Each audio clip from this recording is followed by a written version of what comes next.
Kita ini dianggap ekstrim. Itu persis pada waktu zamannya Belanda.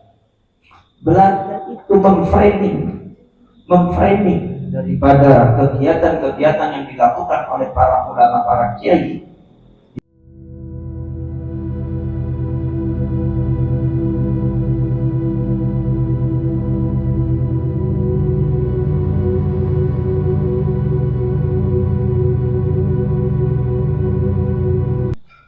Kita ini sudah menghadapi satu orang lawan yang nyata, bukan maya lagi nyata. Kalau kita menganggap maya itu salah, itu sebuah kemunduran bagi saya.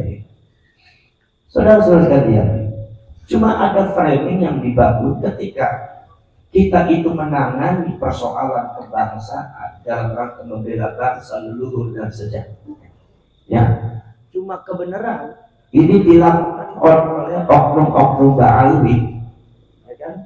Kebetulan juga beberapa oknum Ba'alwi itu sudah ada yang jadi orang besar dan sudah ada yang jadi kiai sehingga kalian itu jadi muridnya. Ini artinya di framingnya apa? Di framingnya kita ini dianggap ekstrim. Kita ini dianggap ekstrim. Itu persis pada waktu zamannya Belanda. Belanda itu memframing daripada kegiatan-kegiatan yang dilakukan oleh para ulama, para kiai di dalam rangka merebut kembali tanah air dan bangsa Indonesia, itu di framingnya sebagai para ekstremis. Dianggapnya ekstrim, dianggapnya pemberontak. Itu berdasarkan apa? Berdasarkan fatwa daripada mufti Belanda, yaitu adalah Habib Osman bin Yahya, yang mengatakan bahwasannya perjuangan orang-orang Indonesia dianggap batil dan itu dianggapnya bukan pemberontakan dan itu kesesatan. Maka akhirnya Belanda memframingnya adalah para ekstremis. Nah, sama juga dengan kita ini. Ini kita juga menghadapi satu hal yang sama, di mana saudara Indonesia sudah dikaburkan, di mana makam-makam sudah dipalsukan, dan itu bukan dunia maya, ini nyata. Saya sering sekali, saya sekarang sedang berjuang dengan Raden Sudibyo ini dengan alat-alat Mataram. Untuk datang kemari, Raden Sudibyo itu sangat luar biasa. Datang kemari, datang paling sibuk beliau. Meluangkan waktunya tiap hari, tiap malam jam 3 malam masih ada di tengah-tengah kuburan. Di dalam rangka meluruskan sejarah yang telah dibengkokkan. Dari mulai Sumodiningrat, bagaimana mungkin Sumodiningrat, KRT Sumodiningrat itu dianggap sebagai Habib Hasan bin Thaha bin Yahya. Kemudian juga di mana seluruh kegancingan yang ada di keraton itu, yang namanya KRT Sumodiningrat mengatakan bahwa itu adalah makamnya ada di Jejeran dan sudah masih ada juru kuncinya dan sejarahnya masih tercatat. Tapi ada beberapa oknum Ba'alwi itu merubah dengan seenaknya bahwasanya Sumodiningrat ini adalah Habib Hasan bin Thaha bin Yahya. Makam yang ada di Jejeran itu adalah makamnya Ahmad bin Thaha, jadi saudaranya Habib Hasan. Ini kan kacau, Pak. Sekarang saya tanya, ini yang ekstrim mana? Ini yang ekstrim mana? Kalau Anda itu menganggap kita itu ekstrim, saya tanya, ini pembelokan sejarah yang sangat tidak dibenarkan. Dan itu bisa dianggap sebagai sebuah kejahatan sejarah. Itu sebuah kejahatan. Sudahlah, KRT Sumodiningrat itu makamnya dibelokkan ada di Semarang. Sudahlah, kemudian makam yang di Jejeran asli KRT Sumodiningrat dibelokkan kepada Habib Ahmad bin Thaha. Saudara-saudara, sekarang Allah sudah membuka semuanya. Kalau saya memahami secara pribadi bahwasanya di zaman akhir ini, di zaman akhir nanti, itu akan suatu rekayasa Yahudi atau makam semua akan terbuka.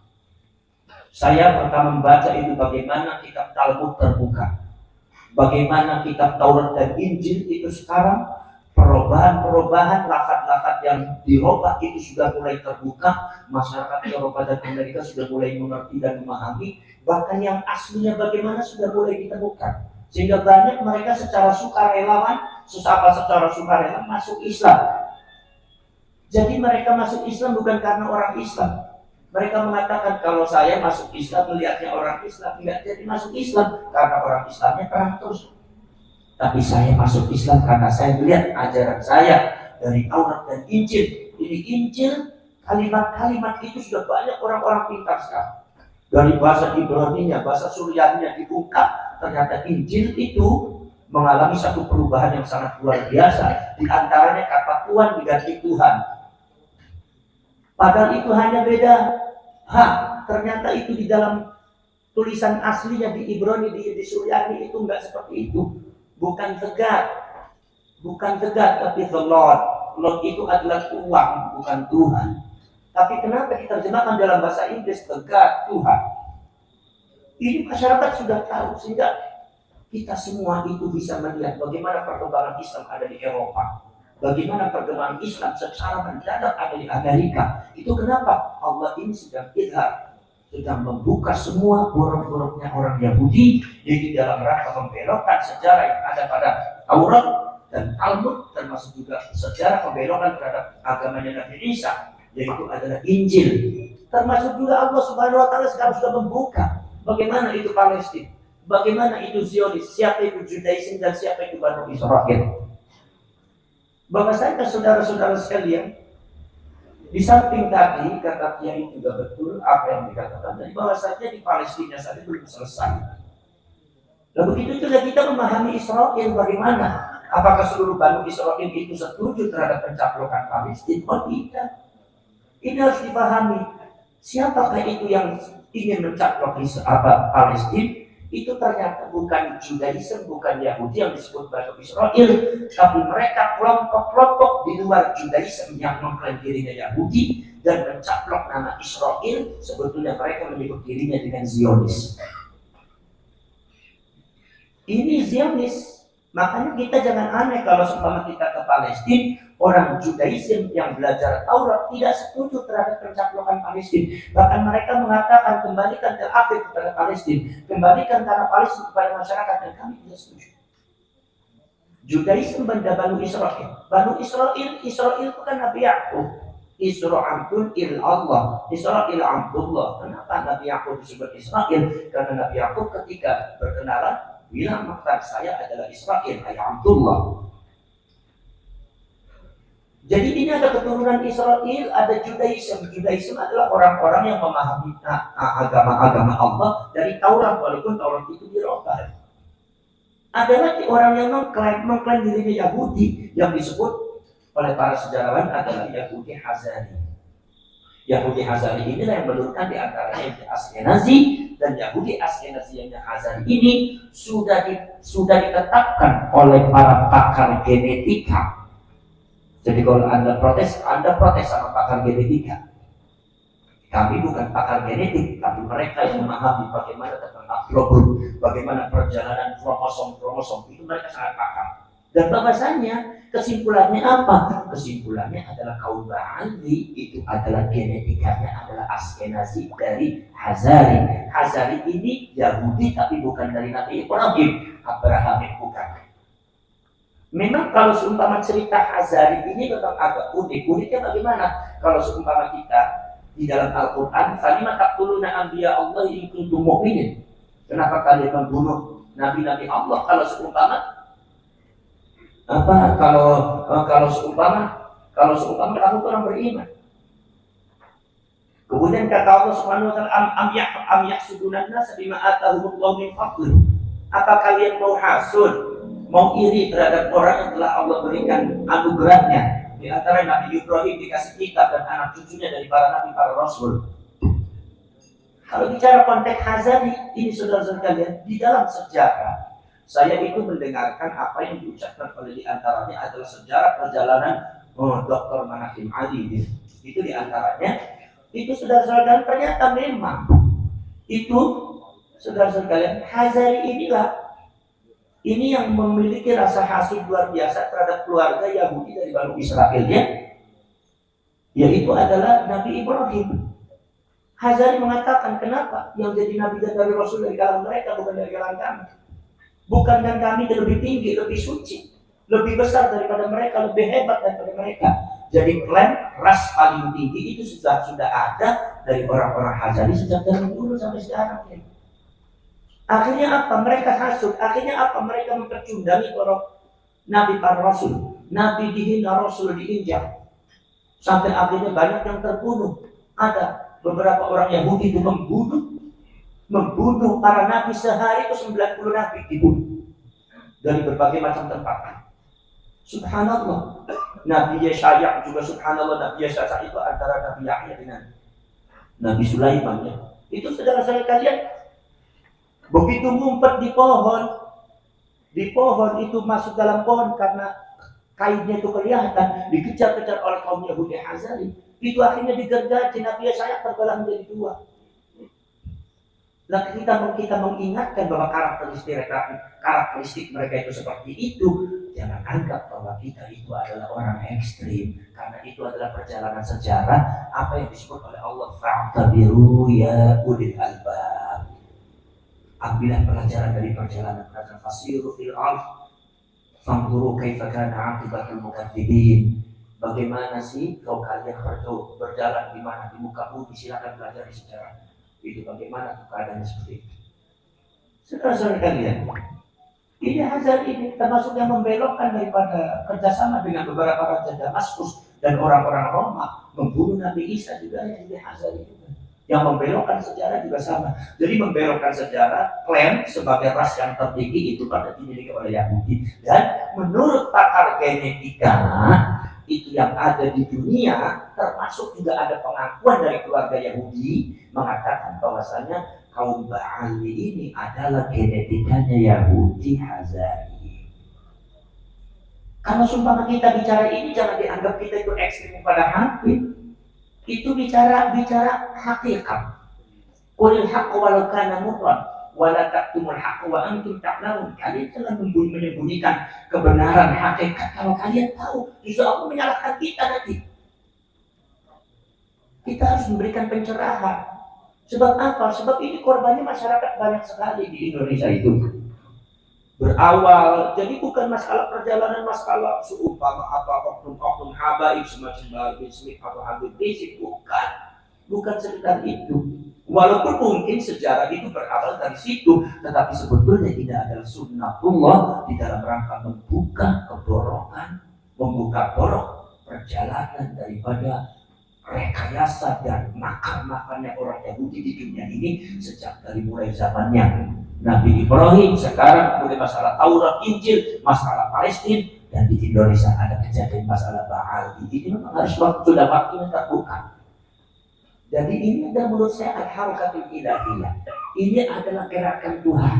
Jadi menurut saya sampai kapanpun tidak akan mampu melawan. Sampai kapanpun kita tidak akan mampu melawannya. Dengan cara apapun, karena ini sudah sunnatullah. Ini harus terbuka. Kenapa? Karena ini sudah i'tidal. Wallahu innallaha la yuhibbul mu'tadin. Allah tidak suka terhadap orang-orang yang berbuat melewati batas. Jadi saudara-saudara kalian, apalagi apa yang dilakukan oleh oknum Ba'al ini, walaupun itu bukan jadi landasan kita di dalam rangka mengklaim bahwa Ba'al itu adalah bukan keturunan Rasul, itu alasannya bukan karena perlakuan oknum, bukan. Jadi seolah-olah kalau sudah alasannya kelakuan oknum, seolah-olah kok kenapa oknum yang satu yang salah kok dihukumi semua rata, kan seperti itu. Ada lagi seumpama, kenapa kok yang satu yang salah kok yang lain kena semua? Ada yang itu bukan itu. Landasannya bukan itu, tetapi itu adalah hikmah saja. Ada di dalam usul itu ada sebab hikmah. Ini hikmah saja. Bahwa hikmahnya pembahasan tentang masalah-masalah ini adalah di antaranya ada beberapa oknum habaib yang telah ditampakkan oleh Allah Subhanahu wa Ta'ala di mata kita.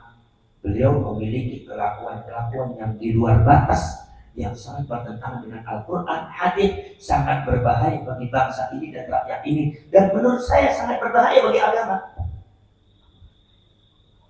Contoh salah satu doktrin ada seumpama mengikuti Habib pasti masuk surga.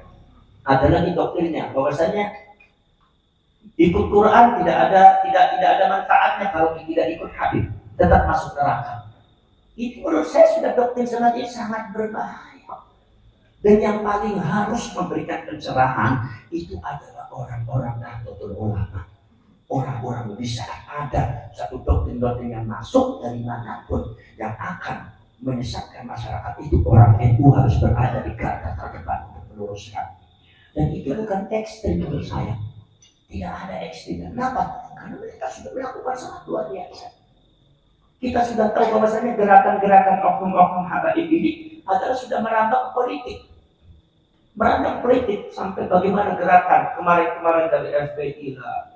Bagaimana Habib Rizik itu mendesain di Indonesia, apa Indonesia seperti ini, yang menyalahi kekancingan daripada apa yang telah diwariskan oleh para leluhur. Apalagi ditambah dengan yang lainnya, dulu juga ada di antara konsep-konsepnya. Itu saudara-saudara sekalian, itu sudah merambah kekuatan politik yang menurut saya sudah mengkhawatirkan.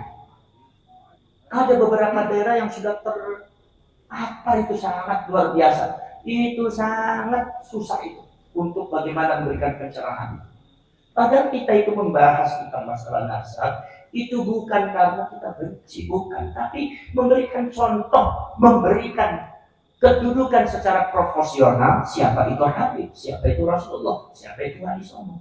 Bahwa Habib itu tidak bisa disebut cucunya Rasulullah. Kenapa? Karena data-datanya tidak ada.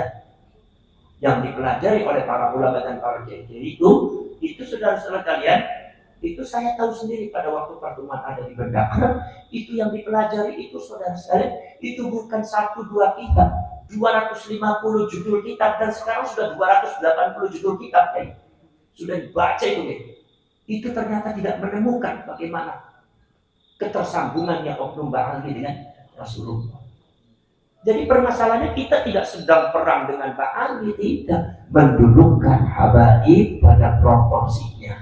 Habaib ini bukan cucunya Rasulullah, ya kan, seperti itu. Jadi jangan suka mengaku cucunya Rasulullah dan jangan suka mendoktrin masyarakat dengan embel-embel sebagai cucunya Rasulullah, karena nasabnya batal. Kecuali kalau mereka bisa membuktikan, silakan. Bukan dalam rangka benci, bukan. Mas Dibyo ini orang Jogja, bukan orang Purbalingga. Maka dari itu yang duduk di sini dari Purbalingga, Mas Dibyo cukup dari pendengar dengan saya. Itu bukan dalam rangka saya itu benci pada Mas Dibyo, menempatkan pada proporsinya. Bukan, cuma kan framingnya itu kan ekstrem. Sehingga ada beberapa kadang-kadang gerakan-gerakan yang kadang-kadang menurut saya itu sudah di luar batas. Adalah ancaman-ancaman, buat apa ngancam? Siapa yang diancam? Ya, kalaupun seumpama keiman dengan saya itu mati karena ancaman dan dibunuh Anda, gerakan ini gerakan Allah, itu nggak bakal berhenti. Kalian tetap akan merungkan. Karena apa? Karena perbaikan kebatilan. Ja'al haqqu wa zahaqal innal batila kana. Kenapa Allah berbicara innal batila kana zahuqa? Itu adalah merupakan satu saran nasihat dari Allah. Jangan sekali-kali berpegang kepada kebatilan, pasti hancur. Dan yang menghancurkan Allah Subhanahu wa ta'ala. Percuma kalian tuh mengancam saya, mengancam kehidupan, mengancam Tengku Polri, mengancam orang-orang yang berjuang dalam rangka membela Rasulullah, membela bangsa dan sejarah. Percuma. Kenapa ini akan berlangsung? Bahkan mungkin kalau seumpama ada sesuatu terjadi pada saya atau pada iman, itu mungkin gerakannya lebih dahsyat lagi. Maka dari itu saudara-saudara kalian, ini framing ini harus dihilangkan dulu, bahwa kita ini tidak benci kepada Habib. Oh, saya saudara-saudaranya banyak Habib, saudara-saudara Habib. Ponakan-ponakan saya itu banyak Habib. Enggak jadi masalah dan saya tidak pernah benci kepada mereka. Apa? Mendudukan pada porsinya. Cuma kan permasalahannya kan bukan pada kitabnya. Apa? Ada oknum ahlinya yang tidak mau menerima kenyataan kalau mereka itu bukan cucunya Rasul. Ini yang jadi masalah. Mereka ngancam-ngancam, ngotot-ngotot, benci, keras-keras. Nah akhirnya begitu di sana keras, kitanya keras lagi. Nah jadi sebetulnya yang ekstrim mana? Saya diiman dengan orang-orang NU tidak pernah bicara nasabnya Habib berapa tahun, udah puluhan tahun, tidak pernah dibicarakan. Tapi para habaib, oknum-oknumnya banyak, akhirnya yang kurang ajar. Contohnya seperti ini. Pada waktu saudara-saudara sekalian 4 tahun 70-an, Itu adalah ada permasalahan di bangsa ini tentang masalah Habib. Yang membela siapa? Yang membela Gus Dur. Yang membela itu Gus Dur. Sangat luar biasa Gus Dur membela Habaib. Saya tahu sendiri karena saya sering bertemu dengan Gus Dur. Tapi apa dibalas oleh Habaib? Oknum-oknum Habaib membalasnya apa? Gus Dur itu buta mata, buta hati. Di depan masyarakat diledek, Gus Dur dihina. Sekarang saya tanya, mana yang ekstrim? Anda ini pikirannya jangan terbalik. Jangan karena Anda cinta kepada oknum Habib, silakan barangkali itu guru Anda, silakan. Karena itu guru kita anggap ulama, al-ulama warasatul anbiya, bukan masalah Ba'alwi dan Habibnya. Tapi nasab hati-hati. Ba'alwi nasabnya batal, dan yang membatalkan bukan keiman. Siapa? Ulama-ulama. Sebelum keiman sudah banyak. Imam Fakhruddin Ar-Razi, termasuk juga Naqabatul Ashraf yang ada di Mesir, yang ada di Jordan, itu Naqabatul Ashraf internasional, itu semuanya membatalkan ibtalun nasab li ali Ba'alwi. Sudah ada di Mesir itu, di antaranya adalah ketua nakibnya yaitu Imam Syarif Hamdah Al-Hasani mengatakan ibtalun nasab li ali Ba'alwi, mengeluarkan surat keputusan membatalkan nasabnya Ba'alwi. Jadi ini bukan urusan saya, bukan urusan ini. Ini adalah urusannya siapa? Ya urusannya Ba'alwi dengan literatur yang ada. Kenapa kalian berbuat seperti itu pada nasabnya Rasulullah? Masalahnya nisbat kepada Rasulullah itu sangat luar biasa. Man intasaba ila ghairi abihi fa huwa mal'unun indallah. Barang siapa yang menisbatkan diri kepada yang bukan bapaknya, maka itu akan dilaknat oleh Allah Subhanahu wa taala. Ini masalah. Jadi saudara-saudara kalian, ketika ada lagi saudara-saudara kalian, bagaimana yang namanya Ki Ma'ruf Amin itu